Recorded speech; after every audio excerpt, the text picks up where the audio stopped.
السلام عليكم ورحمة الله وبركاته. الحمد لله رب العالمين والصلاة والسلام على رسوله الكريم أما بعد. அளவற்ற அருளாளனும் நிகரற்ற அன்புடையவனுமாகிய எல்லாம் வல்ல அல்லாஹுவின் திருநாமத்தை போற்றி ஆரம்பம் செய்கிறேன்.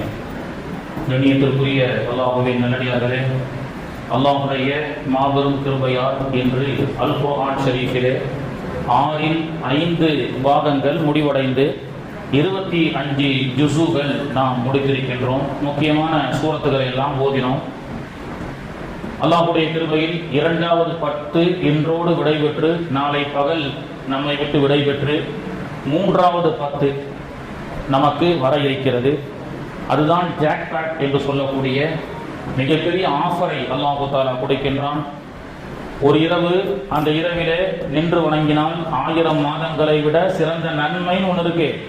2வது, ஜிப்ரீல் அலைஹிஸ்ஸலாம் மூலமாக வரக்கூடிய மலக்குகளிடத்திலிருந்து யாருக்கு முஸாபா செய்யக்கூடிய பாக்கியம் கிடைக்கிறதோ, அதுவும் பள்ளிவாசலில் உட்கார்ந்து அந்த பாக்கியம் யாருக்கு கிடைக்கிறதோ, இதுவரைக்கும் இருந்த அவங்களுடைய கஷ்டம், கவலைகள், துன்பங்கள் எல்லாத்தையும் போக்கி எதிர்வரக்கூடிய காலத்தை அல்லாஹு தஆலா சிறப்பாக அமைப்பான். அந்த பாக்கியம் யாருக்கு கிடைக்கிறது என்று சொன்னால் 2 பாக்கியம் கிடைக்கணும். ஒன்று, இந்த 10 நாள்ல ஏதாவது ஒரு இரவு ஒற்றைப்படையோ அல்லது ஏதேனும் ஒரு இரவு நமக்கு லைலத்துல் கத்ர் கிடைக்கிறது ஒன்று.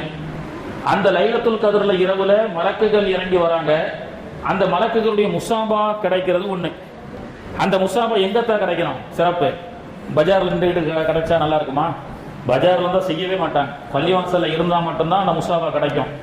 ஒரே முஸாபா, ஒரே சலாம் தான். நீங்களும் 1000 அஜ்ரத்துமார்கள்கிட்ட போய் முஸாபா பண்ணிருப்பீங்க, யாரையோ பார்த்து முஸாபா பண்ணிருப்பீங்க. எங்க கிட்ட பண்ற முஸாபா கிடையாது. லைலத்துல் கத்ர் இரவுல மலக்குகள் யார் பள்ளிவாசல்ல உட்கார்ந்து அமல் செய்யறாங்களோ அவர்களிடத்துல முஸாபா செய்யறார். அது எந்த இரவுன்னு அல்லாஹ் தஆலா சீக்கிரட்டா வச்சிருக்கிறான். அல்லாஹ் ரசூலுக்கு மட்டும் தான் தெரியும், சீக்கிரட்டா வச்சிருக்கிறான். எனவே 30 நாள்ல எதை தேடுறதுன்னு சொல்லும் பொழுது ஒரு ரசூல் ஸல்லல்லாஹு அலைஹி வஸல்லம் பிந்திய 10ல தேடிக்கிடுங்கன்னு சொன்னாங்க. ஸோ நாளையில இருந்து அந்த ஜாக்பாட்டினுடைய அந்த வாய்ப்பு இருக்கிறது இன்ஷா அல்லாஹ். நாளை மக்ரிபிலிருந்து இஅ்திகாஃப் யார் இருக்கிறாங்கன்னு தெரியல. இஅ்திகாஃப் என்பது பள்ளிவாசல் நிர்வாகிகள், ஜமாசாத்திகளாக வந்திருக்கிறாங்க. ஒவ்வொரு ஊர்களிலும் மஸ்ஜித் என்று சொன்னால் அங்கே இஅ்திகாஃப் இருப்பது வாஜிபே கிஃபாயாவா சுன்னத்தை கிஃபாயாவான்னு தெரியல. அதாவது கட்டாயம் இருந்து ஆகணும். ஒரு மஹல்லா இருந்து ஒரு பள்ளிவாசல் இருந்து இஅ்திகாஃப்ல யாருமே இல்லாட்டா எல்லா மஹல்லாவாசிகளும் குற்றம் பிடிக்கப்படுவார்கள். எனவே பள்ளிவாசலாக இருந்தால் கண்டிப்பாக 10 நாட்கள் இஅ்திகாஃப் இருப்பது என்பது ஒரு வாஜிப் என்று நினைக்கின்றேன். கண்ணியத்திற்குரியவர்களே, அல்லாஹ்வுடைய கிருபையில இன்னைக்கு 25 ஜுஸுகளை நாம் முடித்திருக்கின்றோம். இன்னைக்கு ஒரு முக்கியமான ஒரு தகவலை அல்லாஹ் தஆலா சொல்றான். சூரத்து ஷூரா அப்படின்றான். ஷூரான்னு சொன்னா ஆலோசனை, மஷூரா அப்படின்னு சொல்லுவாங்க. ஜமாத்தில் செல்லக்கூடிய சகோதரர்களுக்கு தெரியும் ஆலோசனை. இன்னைக்கு அதை நம்ம செய்யறதே கிடையாது. 2 விஷயம் இருக்கு. மஷூரான்னு ஒன்று இருக்கு, இஸ்திகாரா தொழுகைன்னு ஒன்று இருக்கு. நம்ம வாழ்க்கையில எதை செய்யறதுன்னு ஒரு சில குழப்பங்கள் ஏற்பட்டால் நம்ம ரெண்டு ஆப்ஷன் இருக்கு. அந்த 2 ஆப்ஷன்ல நம்ம எதை தேர்ந்தெடுத்தா நல்லா இருக்கும் அப்படின்னு ஒரு குழப்பம் வருது. உதாரணத்துக்கு ஒரு மாணவர் +2 நல்ல மார்க் எடுத்துட்டாரு. இன்ஜினியரிங் லைன்ல போலாமா அல்லது வேற எந்த டிபார்ட்மெண்ட் எடுத்தா நல்லா இருக்கும்?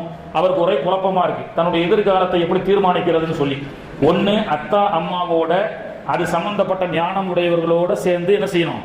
ஆலோசனை எடுக்கணும். ஒண்ணு இல்ல நானே தனியா அல்லாஹ்வுடைய முடிவையே நான் கேட்கணும்னு சொன்னா என்ன செய்யணும்? இஸ்திகாரா தொழுகை. அந்த தொழுகைக்கு பேர் என்ன? தொழுகை இஸ்திகாரா, சலாத்துல் இஸ்திகாரா. அதுல உட்கார்ந்து நம்ம தொழணும். 2 ரக்காயத்து தொழுது, இறைவா குழப்பமா இருக்கு, இந்த குழப்பத்திற்கு உண்டான ஒரு தீர்வை கொடுன்னு சொன்னா கனவிலே அல்லது உள்ளத்திலே அல்லாஹு தஆலா உதிக்க செய்வான்.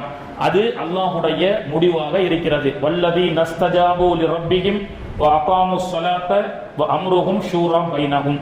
அல்லாஹ்வுடைய நல்ல முடிவு என்பது ஆலோசனையிலும் உண்டு, தொழுகையிலும் உண்டு அப்படின்னு இஸ்திகாரா தொழுகையை பற்றியும் ஆலோசனை செய்யக்கூடிய விஷயத்தை பற்றியும் அல்லாஹு தஆலா சொல்லி காட்டுறான். இன்னைக்கு நம்மால எதையுமே ஆலோசனை பண்றது கிடையாது. ஆனால் இன்னைக்கு யூதர்கள் இருக்கிறாங்கல்ல, யூதர்கள் பாத்தீங்கன்னா அவர்களுக்குள்ள பிரிவினையே கிடையாதுங்க. சில பிரிவுகள் இருக்கலாம் கொள்கையால, ஆனால் யூதர்கள் பிளானோட நடக்கிறாங்க. ஒரு கணவன் மனைவி தம்பதிகள் ஒரு தம்பதிகளுக்கு திருமணமாகி அந்த ஒரு பொண்ணு பிரெக்னன்சி ஆயிடுச்சுன்னு சொன்னா, பிரெக்னன்சி கன்ஃபார்ம் ஆச்சுன்னு சொன்னா, இந்த கணவன் மனைவி 2 பேரும் அந்த யூதருடைய போக்கிடத்துல செல்வார்கள். சென்றால் அங்கே அவர்களுக்கு குரானை போன்ற ஒரு புத்தகம் கொடுக்கப்படும். இந்த பிரெக்னன்சி சிலபஸ் அப்படின்னு சொல்லி கொடுக்குறாங்க அவங்களுக்கு. பிரெக்னன்சி என்னங்க, கொஞ்சம் கவனிங்க, வெள்ளை லைட் போட்டாச்சுல, பிரெக்னன்சி சிலபஸ்ன்னு கொடுப்பாங்க. அந்த போக்கு வந்து கொடுப்பாரு. அந்த பிரெக்னன்ட் ஆன அந்த பெண்மணி யாரு, அந்த பிரெக்னன்ட் ஆன அந்த பெண்மணியும் அந்த கணவனும் என்ன பேசணும், எதை பத்தி அவங்க வந்து ரெண்டு பேருக்கு மத்தியில பேசிக்கிடணும், எதை கேட்கணும், எதை சாப்பிடணும், அந்த லிஸ்ட் ஃபுல்லா கொடுத்துருவாங்க. அந்த 10 மாதம் அந்த சுமக்கக்கூடிய அந்த பெண் கருவறையில் இருக்கிற வரைக்கும் அவங்க என்ன செய்யணும், அது என்ன சொல்றான், கணவன் மனைவி டிஃபிகல்ட்டான மேக்ஸை பத்தி பேசுங்க, அல்ஜிப்ராவை பத்தி பேசுங்கன்றான். ஏன்னா குரான் சொல்லக்கூடிய தாயினுடைய கருவறையில் அல்லாஹ் தஆலா குழந்தைக்கு முதலிலே காது கேட்கக்கூடிய சக்தியை அல்லாஹ் கொடுக்கின்றான். எனவே நம்ம ஆளுங்க தான், நம்ம பெண்கள் தான் அதை பத்தியே தெரியறது கிடையாது. சும்மா கண்டதை கழிதை பார்த்துக்கிட்டு பிறந்த உடனே குழந்தை பாட்டு பாடிட்டு இருக்கு. அந்த காலத்துலலாம் தாலாட்டு படிப்பார்கள், குரானை ஓதுவார்கள். பிறக்கக்கூடிய குழந்தைகள் குரானை ஓதும். மௌலானா முஹையத்தீன் அப்துல் காதர் ஜீலானி ரலியல்லாஹுடைய வரலாறுல 7 ஜூஸ் ஓதுறாங்க. அவங்க தாயார் ஓதிக்கிட்டே இருப்பாங்க. அதை கேட்டு கேட்டு அவருக்கு மனப்பாடம் ஆயிடுச்சுன்னு சொல்லக்கூடிய அளவுக்கு. அப்போ குழந்தையுடைய காதனுடைய சக்தி இருக்குல்ல, உலகத்துல மற்ற விஷயத்தை கேட்டு அதனுடைய உள்ளத்துல இறங்குறத விட கர்ப்பத்துல அது வந்து சீக்கிரமாக மெமோரி படக்கூடிய சக்தி அல்லாஹ் கொடுத்துருக்கதா குர்ஆன்ல சொல்றான். அப்படின்ற அல்லாஹ். இப்ப அதை யாரு ஃபாலோ பண்றா, நம்ம வந்து ஃபாலோ பண்றது கிடையாது. ஆனால் அவர்கள் என்ன செய்யறாங்கன்னா, பிரெக்னன்சில கணவன் மனைவி என்ன சாப்பிடணும், மண்டே நான் வெஜ்ஜா வெஜ்ஜா அந்த புக்கு சொல்லும், அதைத்தான் அவர்கள் செய்வார்கள். இப்போ சகோதரர்களே, நமக்குள்ள இருக்கக்கூடிய பாண்டிங் எப்படி இருக்கு? இன்னைக்கு லைலத்துல் கத்ர் அடுத்த வாரம் வியாழக்கிழமை 27, 2 பெருநாள் ஆக்கிட்டாங்களா இல்லையா நம்முடைய முன்னோர்கள்? ஒரு பெருநாள் லைலத்துல் கத்ர் பெருநாள். அதான் லைலத்துல் கத்ருக்கு லஹங்கா 3000 ரூபாய்க்கு, பெருநாளைக்கு 8000 ரூபாய்க்கு இந்த ட்ரெஸ் பிள்ளைங்க எல்லாம் பட்ஜெட் போட்டு இன்னைக்கு வாங்கி கொடுக்குறாங்க. தலையை பிச்சுட்டு நம்ம என்ன செய்யறோம், ஏதோ கஷ்டப்பட்டு பிள்ளைங்க கேட்கிற ட்ரெஸ் எல்லாம் வாங்கி கொடுத்து நாம இன்னைக்கு வரைக்கும் ஒரு பேண்டோ ஒரு கையில எடுக்கிறது இல்லை. நாம எப்போ எடுக்க போவோம், ஆண்கள் எல்லாம் பெற பார்த்த உடனே அல்லாஹு அக்பர் அல்லாஹு அக்பர்னு பெற கன்ஃபார்ம் பண்ண ஓடுவார். ஓடி போயிட்டு ஒரு பேண்டை கொண்டு வருவார். பேண்டை கொண்டு வந்து போட்டு பார்த்தா ஒரு 3 இன்ச்சு பெருசா இருக்கும். அப்ப நம்ம என்ன செய்யணும், வாஜித் பார் மாதிரி ஒருத்தவங்களை தேட முடியுமா? அவரும் பிஸியா இருப்பாரா இல்லையா? வீட்டுல மனைவி கிட்ட கொண்டு, ஏன்னா டைலரிங் மிஷின் இருக்கு, பிள்ளைங்களுக்கு கத்து கொடுத்துருக்கிறாரு. அந்த பேண்டை கொண்டு வந்து பெருநாள் நைட்டு தன்னுடைய மனைவி இடத்துல, ஏமா ஒரு 3 இன்ச்சு பெருசா இருக்கு கால், அதை கொஞ்சம் கட் பண்ணி தச்சு கூட. அட என்னங்க உங்களுக்கு வேலை இல்லை, நாளைக்கு எவ்வளவு வேலை இருக்கு, இஞ்சி பூண்டு அரைக்கணும், பெருநாளைக்கு ரெடி ஆகணும், இந்த நேரத்தில் அப்படின்றாங்க. இதான் பாண்டிங் பெண்களுக்கும் ஆண்களுக்கும். மக கிட்ட போனா அந்த பிள்ளைங்க, நம்ம வீட்டு வயசு பிள்ளைங்க என்ன செய்யுது, மெஹந்தி விட்டுக்கிட்டு ரொம்ப சந்தோஷமா இருக்குங்க. இன்னொரு பிள்ளை இருக்குதா 5 லட்சம் கேம்ஸ்ல வந்துட்டேன், இன்னொரு 5 லட்சத்தை பிடிக்கணும் அப்படின்னு அது கேம்ஸ் விளையாடுது. சரி போ, அஜரத்து வேற கரண்டை காலுக்கு கீழே ஆடையை போட்டுட்டு உருக்க கூடாதுன்னு சொல்ற, கரண்டை காலுக்கு கீழே ட்ரெஸ் போடக்கூடாது, அப்படி இருந்தாலும் மடிச்சு விடணும் அப்படின்னு நம்ம சொல்றாரு. சரி நாளைக்கு மடிச்சு விட்டுட்டு அட்ஜஸ்ட் பண்ணிடுவோம்னு சொல்லி அந்த பேண்டை வைக்கிறார். இரவு தூங்கும் பொழுது மனைவி என்னதான் இருந்தாலும் நம்ம ஹஸ்பண்ட் நமக்காக எவ்வளவு கஷ்டப்படுறாரு, அவருக்காக ஒரு 3 இன்ச்சு குறைக்காம இருந்தா எப்படின்னு சொல்லி ஒரு 10-11 மணிக்கு எல்லாரும் தூங்கினவொன்னு ஒரு 3 இன்ச்சை குறைச்சு தச்சு வச்சுட்டாங்க. மக படுத்தவன மனசு கேட்கல, அத்தா நாளைக்கு கட் பண்ணாம அந்த பேண்டை மடிச்சு போட நல்லா இருக்கான்னு சொல்லி அந்த புள்ள ஒரு 12 மணிக்கு 3 இன்ச்சை கட் பண்ணி வச்சிருச்சு. இன்னொரு புள்ள சகர் நேரத்தில் எந்திரிச்சு கட் பண்ணிருச்சு. மறுநாள் காலையில நைட்டு பேண்டா வாங்கி வச்ச ட்ரெஸ் காலையில ட்ரௌசரா மாறி போச்சு. இதுதான் நம்ம பாண்டிங். நம்ம வீட்டு மனைவி, நம்ம பிள்ளைகளுடைய இந்த பாண்டிங் எல்லாம் இப்படிதான் இருக்கு. அத்தா எங்க இருக்கிறாருன்னு பிள்ளை கிட்ட கேட்டா, அம்மா மனைவி இடத்துல உங்களுடைய கணவர் எங்க இருக்கிறாங்கன்னு கேட்டா, இந்த இடத்தில் இருக்கிறார்கள் என்று சொல்லக்கூடிய அளவுக்கு நாம வந்து குடும்பத்தோடு இணக்கமாக பாண்டிங்கோடு இருக்கிறோம். இன்னைக்கு ஸல்லல்லாஹு அலைஹி வஸல்லம் அவர் இந்த மஷூராவை பத்தி சொன்ன உடனே ஒரு செய்தி வருதுங்க. கந்தக் யுத்தம், கந்தக் என்ற அகலி யுத்தம், ஸல்லல்லாஹு அலைஹி வஸல்லம் அவர்களுக்கு வஹி இறங்குது. அல்லாஹ்வே நேரடியாக ஜிப்ரீல் மூலமாக பேசுறான். மூசா நபி அல்லாஹ்வோட கலாமுல்லா பேசுறாங்க. ஆனாலும் சில விஷயத்தை அல்லாஹ் கிட்ட தான் நம்ம கேட்கிறோம்னு சொல்லி அல்லாஹ் கிட்ட கேட்டு செய்யல, உம்மத்தை உட்கார வச்சு ஆலோசனை செஞ்சாங்க. அது அல்லாஹ் தஆலா கத்து கொடுக்குறான். இப்ப அகலி யுத்தத்துல ஹிஜ்ரி 5ஆம் ஆண்டு 3000 பேர் இஸ்லாத்துக்கு வந்துட்டாங்க. பத்ர்ல 313, ஹிஜ்ரி 2, ஹிஜ்ரி 4 என்று நினைக்கின்றேன், உஹது 1000 பேர் வந்துட்டாங்க இஸ்லாத்துக்கு. ஹிஜ்ரி 5ல என்னாச்சு, 3000 பேர். அப்படியே இஸ்லாம் வளருது, வருஷம் வருஷம் வளர்ந்துகிட்டே இருக்கு. இதை பார்த்து பொறுக்க முடியாத சில குஃபார்கள் மொத்தமா இஸ்லாத்துல அழிச்சிடணும் அப்படின்னு சொல்லி மதினாவையே துவம்சம் பண்ணணும்னு சொல்லி 10,000க்கும் மேற்பட்ட படை வீரர்கள் எல்லாம் மதினாவை அழிப்பதற்காக வேகமாக வருகிறார்கள். பெருமானார் அவர்கள் தகவல் கேட்டு ஆலோசனை செய்கிறார்கள், என்ன செய்யலாம் அப்படின்னு சொல்லி. ஏன்னா எண்ணிக்கை ஜாஸ்தி, 10,000க்கும் மேற்பட்ட மற்ற 10,000க்கும் மேற்பட்டவர்கள் வருகிறார்கள். நாம 3,000 பேர் தான் இருக்கிறோம். ரசூல்லா உட்கார்ந்து ஆலோசனை செய்யறாங்க. அபூபக்கர் சித்திக், உமர் ரலியல்லாஹு அன்ஹு. சல்மானுல் ஃபாரசி கருப்பு இனத்தை சார்ந்தவர், வெளியூர்ல இருந்து வந்தவர். அவர் சாதாரண ஒரு கூலி தொழிலாளியா, ஒரு சாதாரண ஒரு கூலி ஆள். அவர் ரசூலுல்லாஹ் இடத்துல சொல்றாரு, அல்லாஹ்வுடைய தூதரே, நான் ஒரு ஆலோசனை சொல்லட்டுமா? ஏன்னா வரது பெரிய படை, குதிரை யானை படைகள் எல்லாம் வருகிறது. ஊருக்குள்ள வராமல் இருப்பதற்கு எங்க ஊர் பக்கத்துல பாரசீக நாட்டுல ஒரு பழக்கம் இருக்கு. ஊரை சுத்தி படைகள் வராத அளவுக்கு மிகப்பெரிய பள்ளத்தாக்கை தோண்டுவது அப்படின்னாங்க. ரசூல் ஸல்லல்லாஹு அலைஹி வஸல்லம் இது நல்ல ஐடியாவா இருக்கு அப்படின்னு சொல்லி, இன்னைக்கு நீங்க போயிருப்பீங்க, அந்த கந்தக் நடைபெற்ற, அகலி யுத்தம் நடைபெற்ற இடம் சபா மசாஜித் என்று சொல்லக்கூடிய ஒரு இடம் இருக்கிறது. நீங்க சியாரத்துக்கு போனா அங்க பார்க்கலாம். மதீனாவை சுத்தி ஒரு பெரிய பள்ளத்தாக்கை ஸல்லல்லாஹு அலைஹி வஸல்லம் அவர்கள் தோண்டுகிறார்கள். தோண்டி வரலாறு பெரியது, கல்லு கட்டினாங்க, அதெல்லாம் நமக்கு தெரியுமா இல்லையா? அப்போ அந்த பள்ளத்தாக்கு தோண்டப்பட்டு கொண்டிருக்கக்கூடிய அந்த நேரத்தில் நிறைய சுவாரஸ்யமான செய்திகள் நடைபெற்றிருக்கிறது. ரசூல் ஸல்லல்லாஹு அலைஹி வஸல்லம் அந்த பள்ளத்தாக்க சஹாபாக்கள் எல்லாம் பசியோட இந்த மார்க்கத்தை பாதுகாப்பதற்காக என்ன செய்யறாங்க, வித்தியாசமான டெக்னிக்கலை பயன்படுத்தி பொக்லேன், இன்னைக்கு இருக்கக்கூடிய பொக்லேன், ஹிட்டாச்சி போன்ற கருவிகளால் தோண்ட முடியாத ஒரு மிகப்பெரிய பள்ளத்தாக்கை பசி பட்டினியோடு தோண்டினாங்க மதீனாவை சுத்தி. நீங்க நல்லா கவனிச்சு பாத்தீங்கன்னா, பஸ்ல உம்ராவுக்கோ ஹஜ்ஜிக்கோ கூட்டு போனா இதான் மசாதி, இதான் கந்தக்குன்னு கூட்டு போயிட்டே இருப்பாங்க. நீங்க போய் பார்க்க முடியாது. தனிப்பட்ட முறையில நீங்க கார்ல போனீங்கன்னா எங்கெல்லாம் சஹாபாக்கள் தோன்றி இருக்கிறாங்கன்னு பார்க்கலாம்.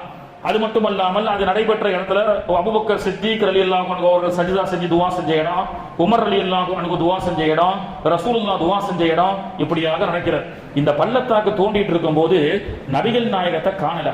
முஆத் இப்னு ஜபல் 18 வயது இளைஞர், எங்க ரசூலுல்லாஹ் காணோம் அப்படின்னு சொல்லி தேடுறார். அந்த இடத்துல தேடுகிறார், ரசூலுல்லாஹ் காணோம்.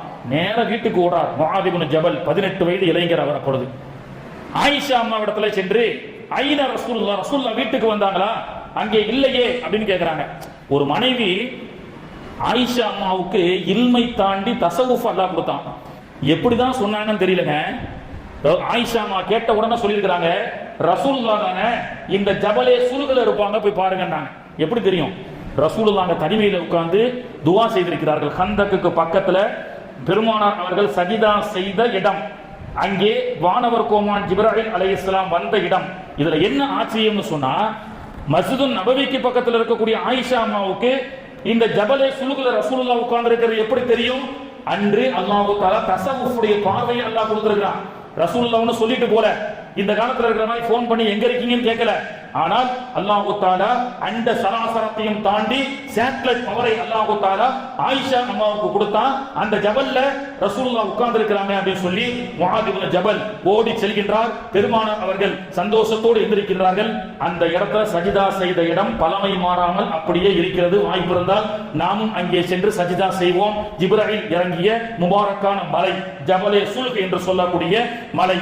அங்கே சென்று பெருமானார் அவர்களிடத்துல, முஆத், யா ரசூலுல்லாஹ், என்ன இங்க வந்துட்டீங்க? ரசூலுல்லாஹ் தனிமைக்கு போயிட்டாங்க.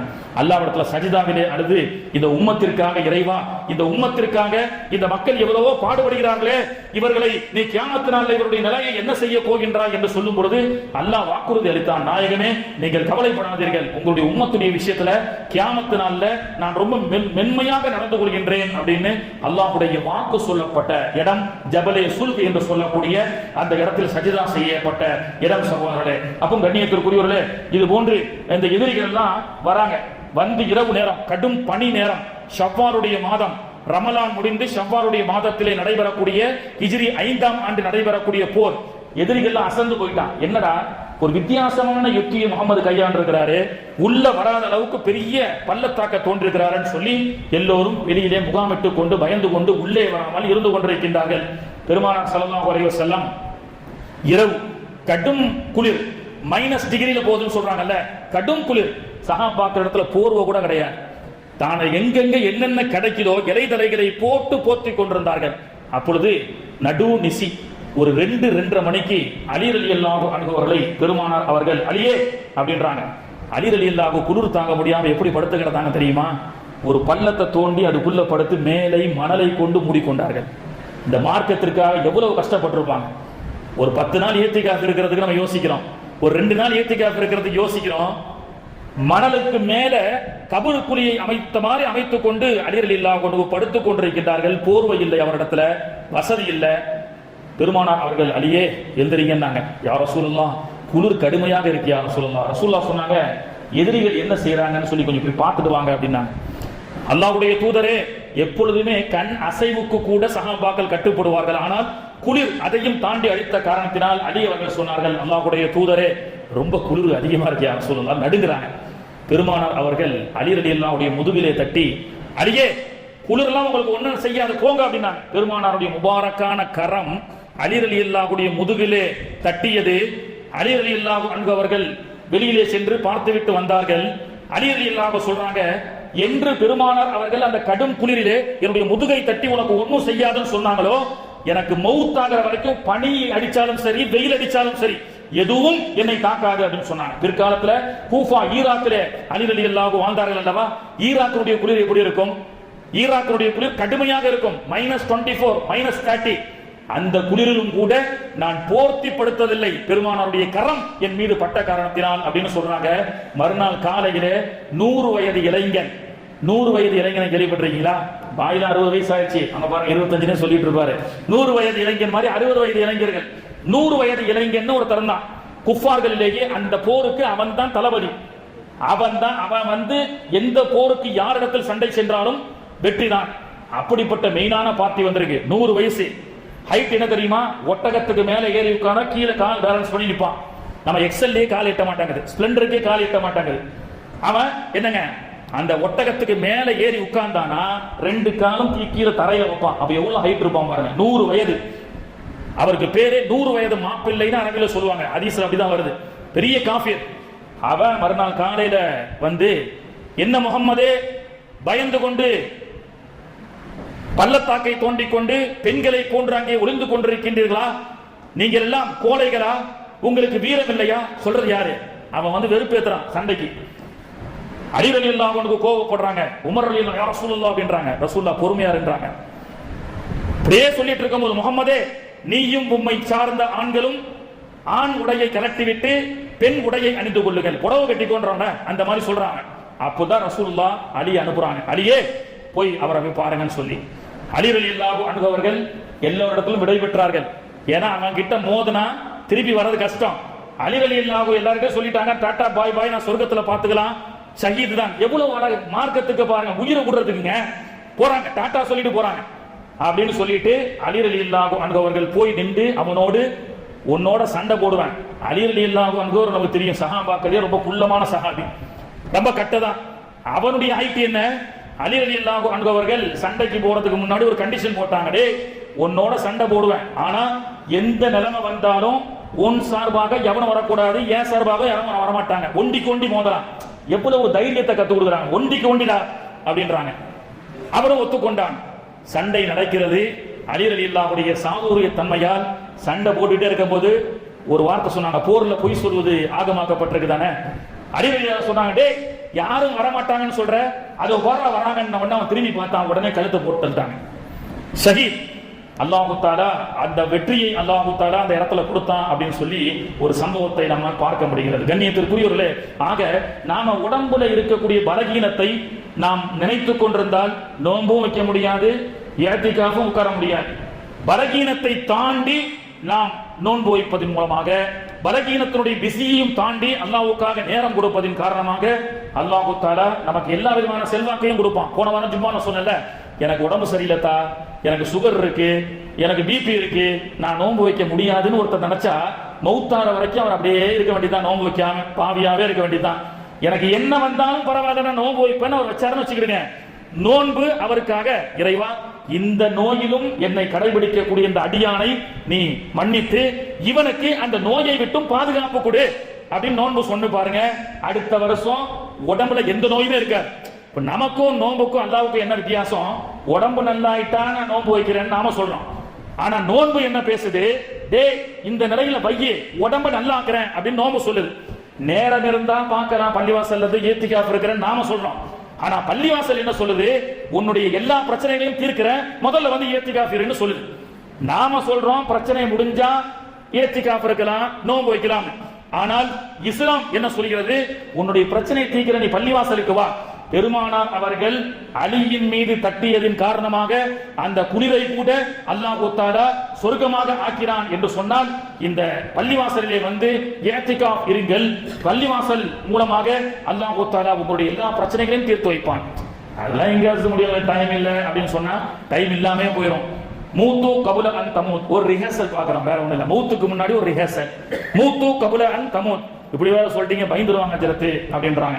ஏங்க எப்படி இருந்தாலும் நம்ம என்னங்க வீட்லயே 1000 வருஷம் வாழ போறோம், எப்படியும் மௌத் ஆயிட்டா கொண்டு வந்து இங்க வச்சு என்ன செய்ய போறாங்க, எல்லாரையும் அடக்கம் செய்ய தான் போறாங்க. மௌத்தாரத்துக்கு முன்னாடி ஒரு ரிஹர்சல் தான் இஅ்திகாஃப், பள்ளிவாசல்ல வந்து உட்கார்றது. இதனால என்ன சிறப்புன்னு கேளுங்க. நீங்க ஒரு கட்டத்துல பள்ளிவாசலும் நோன்பை போன்று பேசும். நமக்கு ஒரு கால் மரணம் வந்து நம்முடைய ஜனாசாவை இங்கே கொண்டு வந்து இமாம் சஃபிலே நின்று கொண்டு இந்த மையத்துக்கு துஆ செய்தவனாக 4 தக்பீருடன் இந்த இமாமை பின்தொடர்ந்து அல்லாஹ்வுக்காக தொழுகின்றேன் என்று சொல்லும் பொழுது இந்த பள்ளிவாசல் அந்த மலக்கிடத்திலே சொல்லும், இறைவா, இந்த அடியான் இருக்கின்றானே, என்னை கண்ணியப்படுத்தியவன், என்னுடைய நண்பன், இவன் என்னிடத்தில் அமல் செய்தவன், இங்கே இஅ்திகாஃப் இருந்தவன், எனவே இவனை நீ சொர்க்கத்திற்கு இவனை அனுப்புவாயாக, இவனுடைய பாவத்தை மன்னிப்பாயாக சொல்லி நாமெல்லாம் தொழுது அதன் மூலமாக அவனுக்கு மன்னிப்பு கேட்பதற்கு முன்பதாக அவர் சஜிதா செய்த இந்த பள்ளிவாசல், அவர் இஅ்திகாஃப் இருந்த பள்ளிவாசல் அவருக்காக துஆ செய்யும். அப்படிப்பட்ட பாக்கியம் பள்ளிவாசலுடைய தொடர்போடு இருப்பதை கொண்டு அல்லாஹ் தஆலா தருகின்றான். எனவே இன்ஷா அல்லாஹ் நாளை 21 பிறகு, ஆக்சுவலி இன்னையிலிருந்தே உட்காருவாங்க. இப்போ கியாமுல் லைல் தொழுக ஆரம்பிக்கிறாங்கல்ல, எதுக்கு இன்னையிலிருந்து ஸ்டார்ட் பண்றாங்க? ஒரு நாளைக்கு 3 ஜூஸ் ஓதி 29க்குள்ள முடிக்கணும், 30 பேரை கிடைக்குதோ இல்லையோன்னு. இன்னொன்னு, பிறையினுடைய முன்பின் வித்தியாசங்கள் இருந்தால் ஒரு இரவு நமக்கு போயிரும், சப்போஸ் லைலத்துல் கத்ர் இருந்தா என்ன பண்றது அப்படின்றதால இன்னையிலிருந்து உட்காருவாங்க. நம்ம பள்ளிவாசல் 10 நாளைக்கு யார் உட்காரலாம் சொல்லாமா? இன்ஷா அல்லாஹ் 10 நாளைக்கு இன்ஷா அல்லாஹ் நாளை மக்ரிப்ல இருந்து 10 டேஸ் நான் இஅ்திகாஃப் பள்ளிவாசல்ல உட்கார்றேன். அன்னைக்கு கூட ஒரு சகோதரர் சொன்னார், அது நான் உட்காருவேன், வீட்டுல இருந்து சாப்பாடு கொண்டு வர போக யாரும் இல்லை, வீட்டுல பெண்கள் தான் இருக்கிறாங்கன்னு சொன்னா, இப்படி ஒரு சாக்கு சொன்னாலும் நாங்க விட மாட்டோம். உங்களுக்கு சஹர் சாப்பாடு, இஃப்தார் சாப்பாடு எல்லாத்தையும் இன்ஷா அல்லாஹ் நம்ம அரேஞ்ச் பண்ணுவோம். இன்ஷா அல்லாஹ் எதையுமே சொல்ல முடியாது, எது வச்சாலும் ஹஜ்ரத் பேரிகேட் போட்டுறாருன்னு சொன்னா உங்களுக்கு சஹர் சாப்பாட்டுல இருந்து ஃப்ரூட்ஸ்ல இருந்து நோன்பு திறப்பதற்குண்டான எல்லா பலகாரங்களும் இன்ஷா அல்லாஹ் நம்ம கொடுத்துடலாம். அப்ப அந்த மாதிரி இன்ஷா அல்லாஹ் நீங்க வீட்டுல போய் மஷூரா பண்ணுங்க. இப்பவே விட மாட்டேங்கிறாரு அப்படின்னு சொல்லி நீங்க தப்பா நினைக்காதீங்க. வீட்டுல ஹோம் மினிஸ்டர் கிட்டையும் கேட்டு நீங்க ஒரு ஆலோசனை பண்ணுங்க. பெண்களும் வீட்டுல இஅ்திகாஃப் இருக்கலாம். பெண்கள் வீட்டிலே இருக்கக்கூடிய வயசான யாரோ இருந்தாங்கன்னா அவங்க வீட்டுக்குள்ளேயே தான் இருக்கிறாங்க, வெளியிலேயே அவங்க வரது கிடையாது. அப்படி இருக்கக்கூடிய பெண்களுக்கு இப்படி ஒரு ஆலோசனை கொடுங்க. நீங்க வீட்டுக்குள்ளதான் இருக்கீங்க, பேசாம இஅ்திகாஃப் நியத்துல உட்கார்ந்துருங்களேன். உங்களுக்கு நோன்பு எல்லா ஏற்பாடுகளும் பண்றோம், ஒரு ஸ்கிரீன் மாதிரி கட்டி அவங்க உட்கார்ந்துகிட்டு அல்லாஹ் இடத்துல துஆ செஞ்சுட்டு ஓய்வு எடுக்கக்கூடிய நேரத்துல ஓய்வு எடுத்துட்டாங்கன்னா சும்மா தூங்குறது நன்மையா போயிடும். சோ அந்த மாதிரி இன்ஷா அல்லாஹ் யாரும் வீட்டுல பெண்கள் இருந்தாலும் அந்த மாதிரி சொல்லி நீங்க இது பண்ணுங்க. நாளைக்கு லொகருக்கும் அசருக்கும் இன்ஷா அல்லாஹ் நீங்க வந்தீங்கன்னா நம்ம தம்பி வாப்பா, போன வருஷம் நம்ம பிஸ்மி பாருடைய பிள்ளைகள் தம்பி ஓதுறாரு, இந்த தம்பிக்காக துஆ செய்யுங்க. இன்னும் இன்ஷா அல்லாஹ் 2-3 வருஷத்துல நம்ம ஆத்தங்கர பள்ளியில தராவி தொழ வைக்கக்கூடிய பாக்கியத்தை எல்லாம் அவர் கொடுக்குறோம். இன்ஷா அல்லாஹ் ஓதிட்டு இருக்காரு. இப்போ பள்ளி கரகாரத்துல புதுசாக பள்ளி இன்னும் உருவாகல, பள்ளிக்காக இடம் இருக்கிறது. அங்கே ஒரு முயற்சிக்காக மக்களுக்கு ஆர்வம் ஊட்டுறதுக்காக பள்ளி அகரகாரத்தில் ஒரு சகோதரருடைய வீட்டில் தராவி நடக்குது. சுமார் 17-20 பெண்கள் வராங்க, ஆண்களும் வந்து கலந்து கொள்றார்கள். அதுல இவர் தான் இமாமா போயிட்டு இருக்கிறார். இப்ப நாளைக்கு வேற இமாமா மாத்தி விட்டுட்டு தம்பி இன்ஷா அல்லாஹ் நாளைக்கு மகரிப்ல இருந்து இருப்பார். எப்பா ஆள் கிடைச்சதுப்பா, நம்ம தப்பிச்சு நினைக்காதீங்க. இவர் 2 நாள் 3 நாள் தான் இருப்பார், சரியா? அதுக்கப்புறம் மாத்திக்கிட்டே இருப்பாங்க, அவங்க ஆள் அனுப்புவாங்க. பிஸ்மி பாய் வந்து இந்த இஅ்திகாஃப் ஒரு 4 வருஷமா புக்கிங் பண்ணிட்டாங்க. புக்கிங் இஅ்திகாஃப் ஃபுல் புக்டு அந்த மாதிரி, சரியா? அந்த மாதிரி அவங்க வந்து என்ன செய்யறாங்கன்னா மாத்தி அனுப்புவாங்க. மாத்தி உட்கார்றத விட ஒருத்தரே உட்கார்றது ரொம்ப சிறப்பு. இன்ஷா அல்லாஹ் சரி தம்பி, அல்லாஹ் பரக்கத் செய்யட்டும். இன்ஷா அல்லாஹ் நாளைக்கு வீட்டில் ஆலோசனை பண்ணிட்டு முடிவு செய்யுங்க. அல்லாஹ் தஆலா தௌஃபீக் செய்வானா. தபுலிக்கு 40 நாளைக்கு 3 நாளைக்கு கேட்டவொன்னே டக்கு ஏற்றிக்கிடுவாங்க. சில பேர் இன்ஷா அல்லாஹ் சொல்லிடுவாங்க. நிர்பந்தம்